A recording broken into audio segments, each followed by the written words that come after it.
నమస్కారం అండి. This is #you. Tuni పాప మిస్సింగ్ కేసులో రోజు రోజుకో సంచలనం మారుతుంది. మొన్నటిదాకా నేపథ్యం మనందరికీ తెలిసిందే. మొత్తం గాలించారు పొలం అంతా. అక్కడ దాకా అందరికీ తెలుసు. కొండలు ఎక్కారు. 4 సార్లు దాకా మొత్తం గాలించి 15 రోజుల పాటు 40 ఎకరాల పామ్ తోట అవనిండి, సిహెచ్ అగ్రహారంలో ప్రతి ఒక్క ఇల్లు అవనిండి, అలాగే చుట్టుపక్కల ప్రాంతాల సీసీటీవీ ఫుటేజ్లు మొత్తం వెతికిన తర్వాత సంచార జాతులు వాళ్ళని, జీడి పిక్కలు ఎరుకునే వాళ్ళని కూడా వాళ్ళు ఇన్వెస్టిగేట్ చేసి వాళ్ళు కిడ్నాపర్లు అయి ఉండొచ్చుపోవచ్చు అని చెప్పి తేల్చుకుని తర్వాత ఇంటి యజమాని పైన, అలాగే మనం చూసుకుంటే అక్కడ ఫస్ట్ పాపని చూశారు బైక్ మీద అని చెప్పారు కదండి, అతని పైన కూడా డౌట్స్ వచ్చి ఇన్వెస్టిగేషన్ చేస్తున్నారు. బట్ ఇప్పుడు ఒక టర్నింగ్ పాయింట్ వస్తుంది. మేబీ పాప రేపు కానీ ఎల్లుండి కానీ మనందరి ముందుకు రావచ్చు అన్న ఒక బ్రేకింగ్ న్యూస్ అయితే వస్తుంది. ఈ రోజుకి 18వ రోజుకు తేలిన తుని పాప మిస్సింగ్ కేసులో పెద్ద మిస్టరీగానే ఉండింది ఈ రోజు దాకా.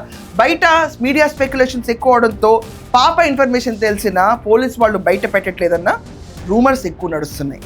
పాపని సేఫ్గా తీసుకురావాలి, ఎవరి దగ్గర ఉందన్న విశ్లేషణ శోధింపు వాళ్ళ కంక్లూజన్కి చేరినట్టు కూడా ఈరోజు మనకు అర్థమవుతుంది. కానీ పాప ఆరోగ్యం పైనే ఒక చింత మొదలైంది ఇప్పుడు అందరికీ. ఎందుకంటే గడిచిన 17 రోజుల్లో తుని కేసు హైలైట్ అయినట్టుగా ఏ కేసు హైలైట్ అవ్వాలి. ఆఖరికి నిన్న కూడా చూసుకుంటే 3 పిల్లలు స్కూల్కి వెళ్ళి మిస్ అయ్యారు, 3 ఒకేసారి. వాళ్ళ గురించి ఇంత హైలైట్ అవ్వాల. కానీ ఇక్కడ 2.5 సంవత్సరాల చిన్న పిల్ల అవడంతో, అది కాకుండా పొలంలో వెళ్ళిన పిల్ల మిస్ అవడంతో సడన్ టెన్షన్ వచ్చింది. అటెన్షన్ రావడంతో మొత్తం మీడియా ఫోకస్ చాలా అరుదుగా జరుగుతూ ఉంటాయండి ఇలాంటి కేసెస్ అన్ని. సో మొత్తం మీడియా అటెన్షన్ రావడంతో పాపని బయట ఎక్కడ చూపించలేరు కిడ్నాపర్స్. కనీసం తీసుకుని బయటకు కూడా వెళ్ళారండి. అలాంటి టైట్ సిచ్యువేషన్ అయిపోయింది. ప్రతి ఒక్కళ్ళు పాప ఫోటోని పబ్లిక్కి చూపిస్తూనే ఉన్నారు. వాళ్ళందరికీ అర్థమవుతుంది. పాపను ఒకవేళ చూస్తే కనిపెట్టేవాళ్ళు ప్రతి ఒక్కళ్ళు ఉంటారు. ఎవరికైనా అర్థమైపోతుంది తుని పాప ఫేస్ ఈరోజు. సో అలాంటి సిచ్యువేషన్లో కిడ్నాపర్ ఇంట్లోనే ఉంచినప్పుడు వాళ్ళ పాపకి ఫుడ్ ఏం పెట్టారు అన్న దానిపైన ఒక ప్రాబ్లం అయితే ఇక్కడ నడుస్తుంది. పాప ఆరోగ్యం పైన. అంటే పాప సేఫ్గానే ఉంటుంది, కానీ ఎంత వీక్ అయి ఉంటుంది అన్నదే పాయింట్ అండి ఇక్కడ. క్రైమ్ టీమ్ ఎంటర్ అయిన తర్వాత మొత్తం మలుపులు మొదలైనవి. ఈరోజు పోలీస్ వారు కిడ్నాపర్స్ ఎవరనే విషయం పైన కూడా ఇప్పటికీ ఒక రూల్ అవుట్ సిచ్యువేషన్కి వచ్చారు. పాప మాత్రం సేఫ్గానే ఉంది, బ్రతికే ఉందన్న న్యూస్ చాలా హైగా వినిపిస్తుంది. మొన్నటి దాకా పాప బ్రతికలేదన్న వార్తలే మనం ఎక్కువ విన్నాం.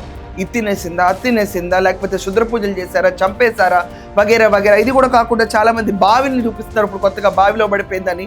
ఏం కాదండి, పాప బావిలో పడలేదు, చెరువులో పడలేదు, అలాగే ఏ శుద్ర పూజలకి బలవలేదు, ఏ జంతువు తినలేదు, ఒక్క ఆనవాళి కూడా లేదు ఇప్పుడు దాకా జంతువు తిన్నట్టు. బావిలు ఎతికారు, చెరువులు ఎతికారండి. అంతా ఎతికిన తర్వాతే ఇన్వెస్టిగేషన్ మాడ్యూల్లోకి వెళ్ళారు. దాంట్లో క్రైమ్ టీమ్ ఎంటర్ అయిపోయింది సడన్గా. క్రైమ్ టీమ్ ఎంటర్ ఎప్పుడు అవుతుందో మీరు ఒకసారి ఆలోచించండి. ఎవరిపైన డౌట్ ఉండి వాళ్ళపైన ఎస్ వీళ్ళే పాపని కిడ్నాప్ చేశారు అన్న తరుణంలో ఇన్వెస్టిగేషన్ స్పీడప్ చేయడానికి క్రైమ్ టీమ్ ఎంటర్ అవుతుంది.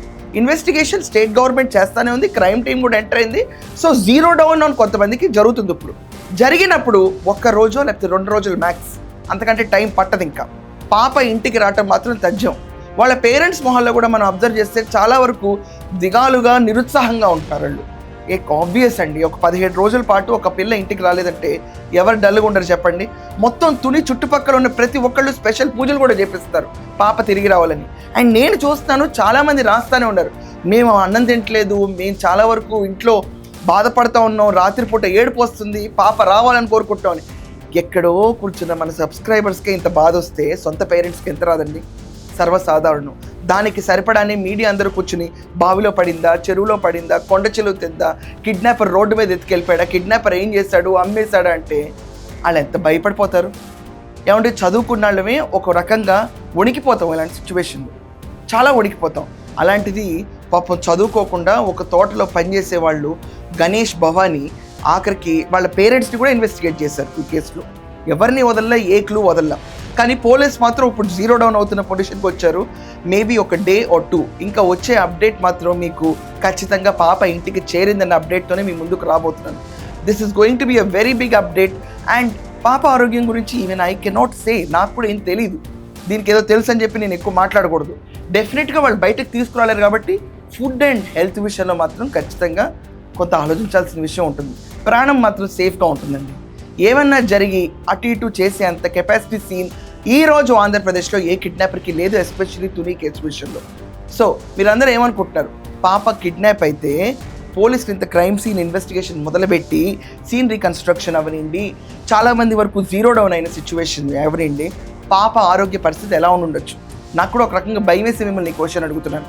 అండ్ ఖచ్చితంగా మీ ఒపీనియన్ అండ్ మీ ప్రేయర్స్ కమెంట్స్లో ఖచ్చితంగా రాయండి. That's all for now. Thank you.